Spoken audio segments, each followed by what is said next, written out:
Serious, doctors of Reddit, what is the rarest disease that you've encountered in your career? The rarest I've encountered is kid syndrome, keratitis ichthyosis deafness. A 5-year-old, very sweet, blind girl who literally had rough, thick, opaque skin on the surface of her eyes. Gorham's disease, aka vanishing skull syndrome.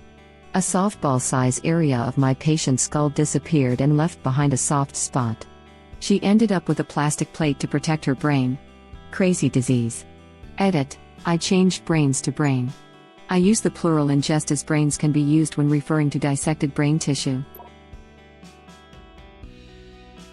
Pseudocyesis or hysterical pregnancy, in a woman who was an inmate in the psych wing of a prison I rotated through. She thought she was pregnant with Jesus's triplets and had grown a massive pregnant-looking belly, was producing milk, etc. I really wonder whether it's cognition trying to make sense of hormonal imbalances, or the other way around.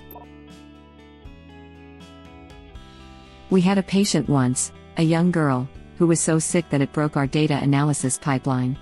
When the code ingested a genome sequencing sample, it attempted to detect the chromosomal sex of the patient. It was using two metrics. The sample was considered female if it, 1, lacked Y chromosome, and, 2, was heterozygous on X chromosome, implying there were two copies of it. Otherwise, the sample was considered male. This one sample registered as female on metric 1, no Y chromosome, but male on metric 2, very little heterozygosity on X chromosome, which was not anticipated and resulted in our pipeline crashing. Upon investigation, it turned out that the parents of that poor girl were brother and sister to each other. As a result, she had very little genetic variation throughout her genome, not just X chromosome, and was consequently very sick, with a plethora of diseases typical for consanguineous births. Harlequin ichthyosis. In med school there was a baby born with this. Basically their skin scales up and peel, removing that very important barrier, so kids born with this don't live long. She was just a couple months old and had not yet left the hospital since birth. Fibrodysplasia ossificans progressiva, FOP. A disease that calcifies soft tissue and turns it into bone. When I was a medical student, our group's cadaver had this disease. During dissections, we sometimes would get poked by spiky pieces of bone in random areas of her body. Also, had a spine that resembled a small turtle shell. I scrolled the thread looking for this as my sister has FOP. She's now 36 and a lot more is known about the disease than when she was a child. Lack of information in her youth led to several misdiagnoses, and attempts to treat or operate actually caused flare-ups which can quicken spread. Fetus in fetu. 10-year-old boy pregnant with his parasitic twin, PT. Edit, case. 10 years. Boy came in with enlarging abdominal mass and intermittent generalized weakness. Imaging revealed a parasitic fetus which was also growing in size. History revealed mass noted 2 years ago which enlarged rapidly the last 3 to 4 months. Within days of admission, boy's organs began to fail with no apparent reason. He was healthy and eating well when he was admitted. Family wanted surgical intervention to separate the parasitic twin against surgeon's advice. Parasitic twin was basically starving/poisoning the boy to death. Surgeons opened the boy up and found that the boy and parasitic twin share a stomach, liver, heart, blood vessels, mesodermal organs, basically too complex to operate. The boy passed away after. This happened to a poor family in an underfunded government hospital in a corruption-infested country. The parasitic twin was donated to the hospital. It had teeth with hairy limbs with the longest curved baby nails. I can't describe it further. It is on display at the surgeon's hall. Edit 2: This happened years ago before the age of smartphones. The hospital team tried to have the tissues studied for academic purposes. There was a case report about it presented in a local medical congress, but as this happened in a third world country with limited resources, nothing came of it. I live and work in a different country now. Last edit, not suitable for work if you want to Google it. Maybe not the rarest, but saw a 4 to 5-year-old patient with Lesch-Nyhan syndrome on my PEDS rotation in med school. It's an X-linked recessive disease that a quick Google search tells me affects about 1 in every 400,000 individuals. It's due to a mutation in an enzyme involved with DNA recycling. The thing all med students remember about it is for whatever reason these patients have a tendency to self-mutilate. My specific patient had to have a procedure to have all his teeth removed because he would terribly bite his arms unless he was physically restrained. I believe he had an older brother that went through the same ordeal. So sad, but definitely one of the more memorable cases from med school. Walking corpse syndrome, catarrh delusion. 17 years in mental health and I've seen it once. The belief that some or all of you is dead. The guy was so certain he was dead he believed he was a zombie. Eye doctor here, patient had bilateral acanthamoeba keratitis. Estimated that 0.0004% of contact lens wearers will be diagnosed with this condition in one eye. My patient had it in both. Acanthamoeba keratitis is a rare parasitic infection of your cornea. Edit. I didn't think this would get that much attention. My patient presented after coming back from vacation complaining of a little hazy vision and his eyes feeling a bit off. His cornea looked pristine, but I did note a little ocular inflammation. Turns out he had an underlying autoimmune condition, ankylosing spondylitis, known to cause ocular inflammation, uveitis, and recently stopped taking his medication, so I thought this was a slam dunk case. When he came back for his follow-up, we realized this was not a slam dunk, and we sent him out to a corneal specialist ASAP, and now he is back to 20/20 vision in each eye. His case ended up being caused by wearing his contact lenses while swimming in a lake. Remember, don't sleep, shower, or swim with your contact lenses on, and make sure to visit your eye doctor for regular checkups. Dermatologist here. Some fun ones: chromhidrosis, where sweat comes out in different colors. My patient's was blue. Argyria, a permanent discoloration from silver overdose. Aquagenic urticaria, an allergy to contact with water. Aquagenic urticaria, an allergy to contact with water. How do you even live with this one? Is it skin contact only? How do you bathe? You can drink, uncomfortably, but contact with water causes itching and hives. Adding another thing to my list of stuff to be thankful for. Objective tinnitus. I could lean close to the patient's ear and hear a ringing noise coming out. Central deafness. Patient had an anoxic brain injury and was essentially deaf even though there was nothing wrong with his ears. Edit. I went to bed and this blew up. Thanks for the awards. To answer some of the questions below, the objective tinnitus was following an ear surgery.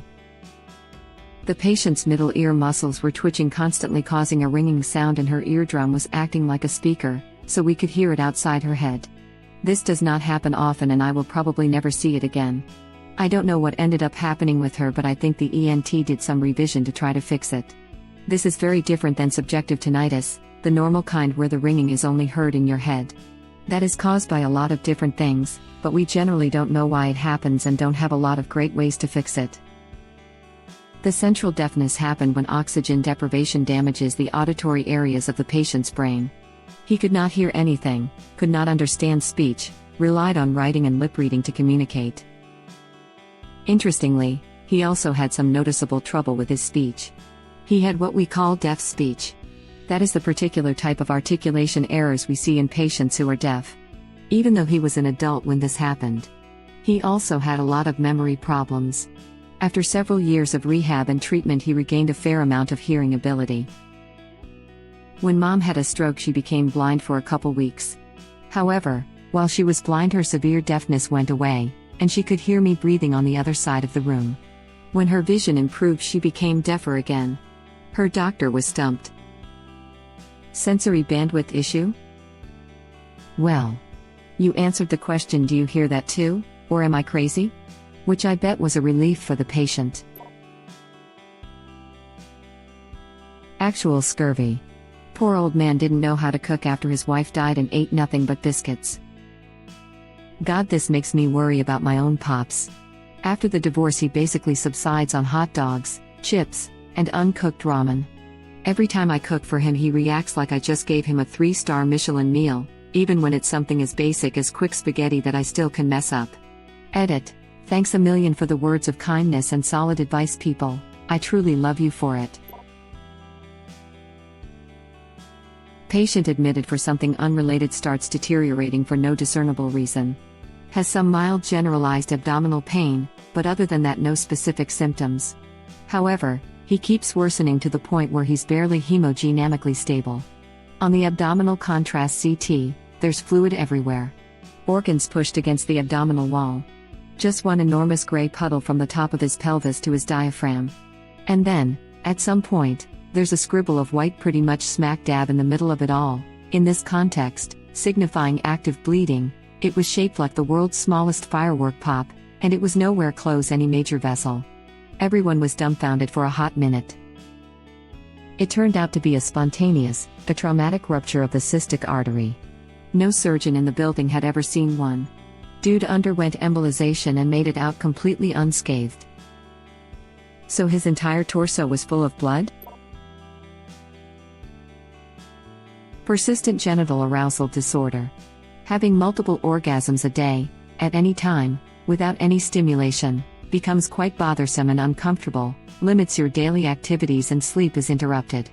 Over time, patients can become very hopeless. It is remarkable the dissonance between the name and the obvious joke, and the tremendous suffering these patients endure. Geneticist here. I work in a pretty big hospital, and we get hard-to-solve cases from all over the world. Some of the cases are so unique, there is literally no name yet the genetic disorder. So those would be the rarest. But for the sake of this thread, I will discuss something that is not the rarest, but is pretty rare, and one of the most interesting, Prader-Willi or Angelman syndrome. These are two extremely different disorders that are both caused by the same exact genetic mutation. The only difference is if the mutation occurred on the paternal chromosome or the maternal chromosome. If it occurred on the maternal chromosome, you get Angelman syndrome, which typically results in the child being overly happy, laughing all the time with light eyes and hair color, but also severe intellectual and physical disabilities. If the mutation occurred on the paternal chromosome, you get Prader-Willi syndrome, which results in the child having excessive hunger and can literally eat him/herself to death, but with only mild cognitive disability. These kids may go a very long time not getting diagnosed and will become quite obese. Bonus disorder. If you're still here, Williams syndrome. With this one, the affected individual has an extremely charismatic, outgoing and fun cocktail party personality. They are cognitively impaired in most aspects except for speech and have unique facial features that are described as elf-like. Edit, whoa, this blew up. So happy to see people interested.